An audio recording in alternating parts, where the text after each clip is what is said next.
Hey everyone, Wazoo here, and in this episode we are finally going to be tackling some of the best aspects of making an RPG game, and that's working with the camera. Believe it or not, that's the first thing everybody sees, right?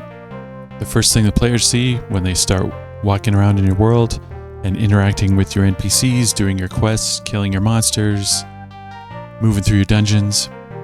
Suffice it to say, creating a good-looking and great camera can really be the make or break in what you're trying to put together. And in this project, this is no different. So just for a quick recap of where we left off, punch up a quick demo here of what we've got. And we have got loading our map data from a file. And we are walking around in this world. And notice how the world sort of fits the entire screen. So we've got the top left, which is 0, 0, which matches our map data and extends all the way down to the bottom right, which is outside of the view of this screen. And thus, we have a problem. How do we see the entire map? And can we fix this camera and figure things out? If you're new to this channel, if you're new to this series, we are making, I'm making shorter videos on just specific things when putting together your own 2D RPG project. And like I say, this one is going to be all about the camera. The perfect camera, in my opinion, in my humble opinion, the perfect camera for an RPG is the 2D one that is focused on the player right in the center, and the world moves around with your player right in the center, aka the Ultima camera, lovingly called. The Zelda camera, I'm not a huge fan of, but I realize it's out there. Everyone's taste is totally different, of course, and feel free to use the one which you love the most when putting your project together. I am a little biased. Okay, so this is now episode 7. And we are going to be digging into the camera, which I've now been saying for quite a few times. All right. So the first thing we're going to do is update our map structure that we created in the last video. We want to, instead of a bare 2D array of char characters to represent our tiles, I want to just create a tile struct itself and kind of encapsulate the char data within that tile structure. So we are going to create one right now. Let's call it type def struct and then tile. And then we're just going to have char data, and we're going to be able to give each tile its own ID. Okay, and then to update our map structure, we're going to change from a 2D array called tiles. We're going to have a 2D array called tiles, but it is of the type tile. And that's going to create a whole bunch of other issues which we will need to update. And then we're going to also add 2 additional properties here. Both of them integers. We're going to call them number of columns and number of rows. First, before we introduce a camera into this thing, we are going to fix up the map loading code based on this new tile structure. Okay, so back in map.c, in our load map from file, this is what's going to change the most. So here in this section, let's initialize number of calls to be 0 and map number of rows to be 0. And then we are going to declare a line that we're going to read our map data into. So char line, and then we're going to be calling it a length of map calls. So map width plus 2. And this is to account for the plus 2 in length is to account for a new line and or null character. null terminator. And then the row we'll be working with, we'll keep track of that with a row ID. Okay, or like a row variable. So let's comment this out for now. Okay, and we'll create a new while loop. So while f get s, we're going to read it into the line, and we'll be taking the size of the line from the file. So while that is true, so while we're getting a line from the file, we're working with a column variable as well here. So while line call does not equal to /n, and line call does not equal to the null terminator. So we're just going through character by character. And so then we're first checking, basically we're recreating the logic here, where if the character detected is the player avatar, then we read that into the player spawn X and player spawn Y variables of the map structure. So if line call equals ampersand, so the player, then map tiles row call dot data equals dot, and map tiles row call dot ID equals 1. If we detect the player avatar in the map data, then we're resetting that space to be the terrain underneath and just assigning it the ID of the terrain that we're going to use. So really the ID doesn't matter too much right just yet. Okay, and then we'll set the player spawn X variable to be the call, and map player spawn Y to be equal to the row value. Okay, so if it's not the avatar character, the @ sign, then map tiles row call dot data equals line dot call, and then map tiles row call ID equals 0.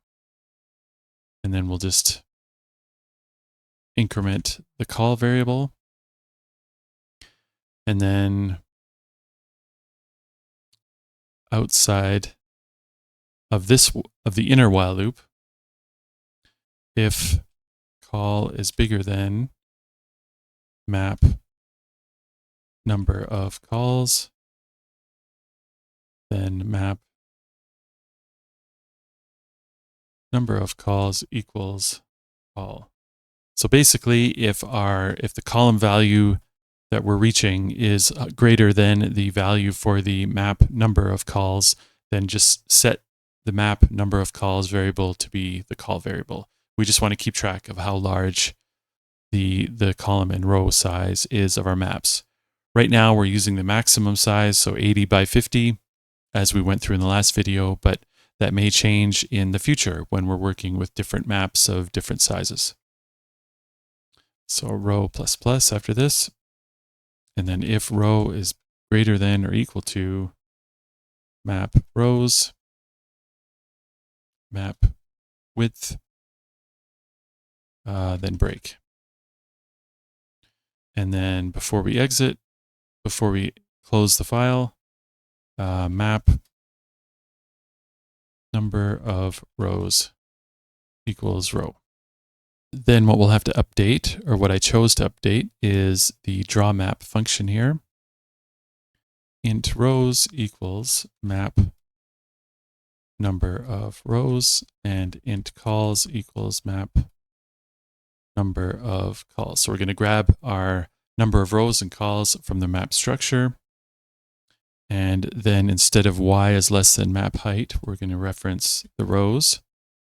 And x will be less than calls instead of the map width. And then the char tile is not map tiles yx, it is map tiles yx dot data. Rest of it should be the same. Okay, and then I think when we're updating the player, let's see, we've got update player. If current map tiles new y new x dot data does not equal hashtag, so if we're not the impassable mountain, and you know what, I'm just going to go through and properly underscore these. Snake case everything. That's what I say. Much easier to read, in my humble opinion. Now, let's give this a shot and see if we at least have the same functionality. Okay, good. So everything looks like we've loaded the same. Okay, so now what we want to do is we want to introduce a view layer to this map data. So right now we're attempting to draw one for one the map data that we have loaded from the map file. And of course, the problem comes in when our map file, our map data, is much larger than the actual size of our screen. And we also want to layer in additional things on our screen, such as a UI, so like player statistics, maybe combat statistics, or health, or if you're having a conversation with an NPC, things like that. Those also need to show up on the screen somewhere. And so what RPGs typically do, they create a view space which is smaller than the size of the screen so that you can weave in the other elements of a traditional RPG. And we will take this same approach. And so what we're going to do is the algorithm I want to follow is in the map.c file here. What I want to do is I want to create a view data structure which will just contain the visible tiles. So I'm going to call this view data, and then I'm going to introduce two new constants, view underscore rows and view underscore columns. So back in project.h, let's define view calls and view rows. Okay, so we already did it in the last video, but I'm going to update their values here. 40 by 25 is a little too large. So let's use 19 by 13. And the reason why I would argue that you use an odd number and not an even number is that you want the player appearing in the middle. And so if you have an even number, then if you try to put your player in the middle, it'll always be kind of off center. Whereas with an odd number, then there'll be a space in the center of that view for the player. Okay, so then in our game loop, we've got our update player passing in the game current map and the address or the pointer to the player. And so what we want to do is create another method here called update view data. And we're going to be passing in the map, so game current map, as well as the pointer to the player, the view width, and the view height. Okay, so view width is 19, and view height is 13. Sorry, I forgot to update that. So we'll update these variables to be the 19 and the 13, okay? And then back in the game, so we want to update the view data, create a new function, which will then pass in the current map, a pointer to the player, and the view size, so view width and view height. And so let's go ahead and create this function now in map.c. And we'll just put it right before a draw map. So void update view data. And then we're going to pass in the pointer to our map, the pointer to our player, the view width, and the view height. Okay, so what we want to start by doing is we want to calculate the X and Y position of the player centered within the view. So let's create a start X, and it will be the player X minus view width divided by 2. Okay, and similarly start Y is equal to player Y coordinate minus view height divided by 2. Okay, and then we want a double for loop. Y is less than view height, and then y plus plus, and then for int x equals 0, x is less than view underscore width, x plus plus, and then we want int map x equals start x plus x, and an int map underscore y equals start y plus y. So if map underscore x is greater than or equal to 0, so we're gonna basically clamp the view to the map, and map x is less than and then int map calls equals the map number of calls, and int map rows equals map number of rows. Okay, so if map x underscore x is bigger than or equal to 0, and map underscore x is less than the map calls, and map y underscore y is bigger than or equal to 0, and map underscore y is less than map underscore rows. Okay, so if that's true, then view underscore data, copy into view underscore data yx, the value of map tiles map y map underscore x. Okay, and then else, it's outside the bounds of our map, so just copy in a blank tile into the view data array. So view data yx dot data equals blank, and view data y x dot id equals 0. Maybe just assign it value of 0. Okay. So we've got this function to update the view data, and then now we need to draw it.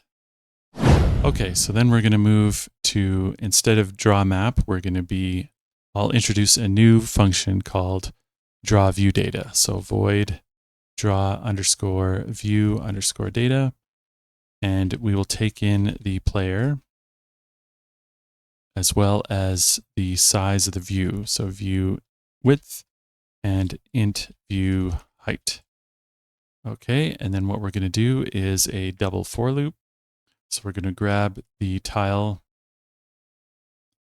at the view data array position, and then we're going to grab some coordinates. So screen x, we're going to calculate that to be x times tile size, and then screen underscore y equals y times tile size. And then we are going to, we'll fix up that color function that we've got. But for now, we'll just use a color of light gray by default. And then if t.data equals the hashtag, then color equals dark gray. Else if t.data equals the dot, so regular terrain, then let's have color equals green. Okay, and then we want to use our draw text x function. So I'm going to cut and paste it from our existing one. Okay, and then instead of origin.x plus x times y tile size, we are just going to shrink this down to screen x and screen y. That will be the vector2 position that we want to draw this. And then we want to use t.data within our text format, and instead of tile underscore color, we'll just say color. We'll fix that up later. We'll use our existing get tile color function here. Oh, and we change this to view height by view width. Okay, and let's build it and see what we missed. Okay, so we missed two other declarations of view columns. Okay, so screen width and screen height. Okay, so let's change project.h here. We've got screen width as view columns plus UI columns. So let's change this to view width. And then view height times tile size. in game.c, we should be calling draw view data. So in state map, instead of draw map, draw view data. And then let's just properly copy over this function. So do we even need the player there? Nope. Okay, we don't even need the player here. Okay, so right in map.c, we've got draw view data. Okay, so now we've got draw view data and update view data. So that looks correct. And so now in our game.c, we want to draw the view data and we want to pass in view width and view height. And then draw a player. Let's see what that looks like. Okay, I have a feeling that's going to need to change to, instead of a vector2, let's just update this to use the view width and view height. And then the position here will be view width divided by 2 times tile size and view height divided by 2 times tile size. And then everything else should stay the same. And we are going to update the function declaration in project.h. Oh, we don't even have one. There you go. So player.c. We want to draw the player and view width, view height. So in the game.c, we want to use view width and view height. So let's try and create this. Okay, so we've got this looks promising. We've got a section of the screen here dedicated to our view. So our view space is this large. And we can move, which is really good. Oh, this is awesome. Okay, so this is almost exactly what I wanted to make. So we are moving through the world with our player at the center. And let's see if we get any collision detection. Oh, there we go. Okay, so we've got our avatar right in the middle of this view section. We've got everything really looking amazing. So what I want to work on now is I want to work on an actual border to this camera. So right now we've kind of got, I don't want to say invisible border, but it's kind of like an invisible camera area. And so if we want to add some UI or if we want to add some neat little border effect around the edges of the view, that's what I'm after in this next update. So let's clean up those two there. Let's clean up the existing draw map. Okay, so we've got these two functions. My plan is to update the view underscore data 2D array with a outer border that we are going to keep track of. And so to do this, we're going to go back into our project.h. Okay, and then in our defines up here, so we've got an existing view width and view height of 19 and 13. So I'm going to update this to be 15 and a view height of 11. And then I'm going to create two new constants. So view underscore total width is equal to the view width plus 2. So basically it's to account for a border around the whole outside of another character. So same thing. So view underscore total height is view height plus 2. And then for the screen height, we want to use view total height instead of view height. Okay, and then we only need to make a few other minor changes. So in map.c, at our declaration of view underscore data, instead of view height, we want to use view total height and view underscore total width. So far, so good. This beginning section looks okay. So instead of the view height, we want to work with the view total height and the view total width. So when we're calling this from game.c, we want to update this update view data to view total width and view total height. Okay, we'll leave the drawing for now. Okay, so back in the update. Okay, let's see here. Besides the constants that we're passing into this, the updated constants, here in this section, this is where we're going to make some updates here, depending on where we are. So we're going to fill our border with a special tile. So let's say a star. So if x equals 0 or y equals 0 or x equals total, okay, so view width -1 or y equals view height -1. Okay, then what we want to do is view data yx dot data equals star and view underscore data yx dot id equals, I just gave an ID of -1. Okay, and then the rest, the existing code, we put into an else. So else, we take the map x and we now use start x plus x -1 because we're accounting for the border, and y -1 because we're accounting for the other border, so the vertical and horizontal borders. And this rest of this code should stay the same. Okay, and then let's flip over to draw, to where we call draw view data.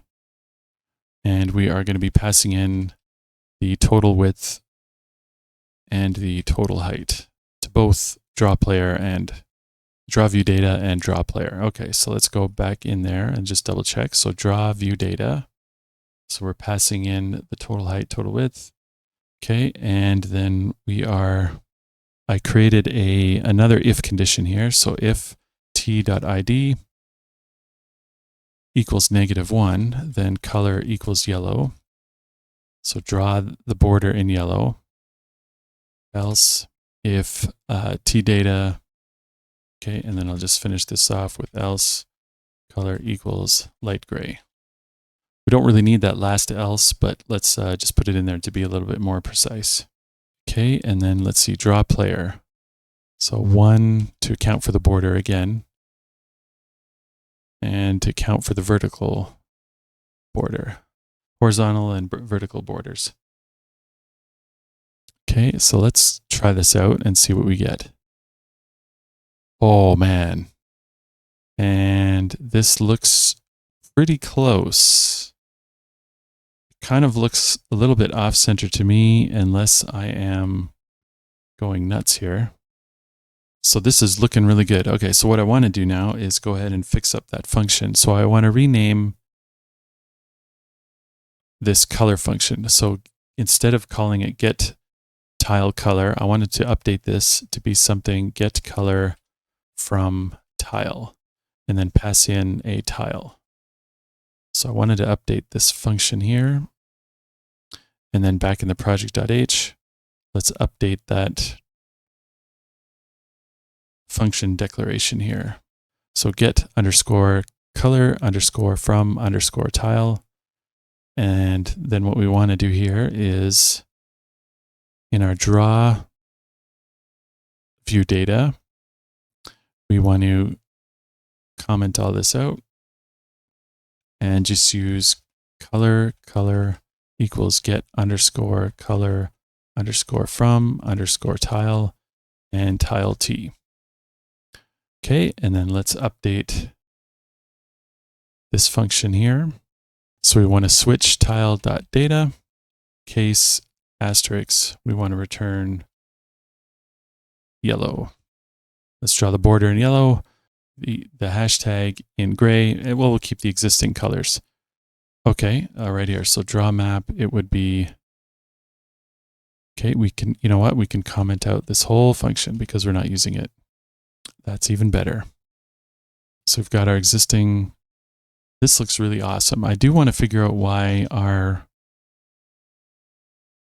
player isn't appearing in the middle. Let's see if we can debug that. Okay, I wonder if we leave it as view width and view height. Perfect. There we go. Okay, so the bug I'm tracking down is that we are drawing our player correctly, but if you notice, we are able to stand on the impassable mountains. The impassable mountains. So what I think might be happening is we're getting a little bit confused here between view width, and view height. I think for the update view data, we should be passing in our game.c, instead of view total width, we should just be passing in the view width and the view height. And then in the for loop, this should be view underscore total height and view underscore total width. And then what we have here is we've got x equals view total width minus 1 and view underscore total height minus 1 to account for the border. Now let's try this out. Oh, perfect. Perfect. Okay. Perfect. So we've now got collision detection working correctly. Oh, this is so amazing, everyone. I hope you're really enjoying this and having just as much fun as I am. This is totally awesome. Okay. Man. Well, that was a ton of fun in this episode. I had a really great time. This is what I really love about RPGs, is having a nice looking interface for your player to enjoy your game. And we've got everything set up to have a proper 2D camera focused on the player. If you like this video, please subscribe to the channel, like it, leave a comment down below, let the YouTube algorithm spread this around so that other people can see it and come across it. You know how things work. All right. I don't know exactly which piece we're going to tackle next, but I will be back with the next episode. Thanks, everyone. Peace.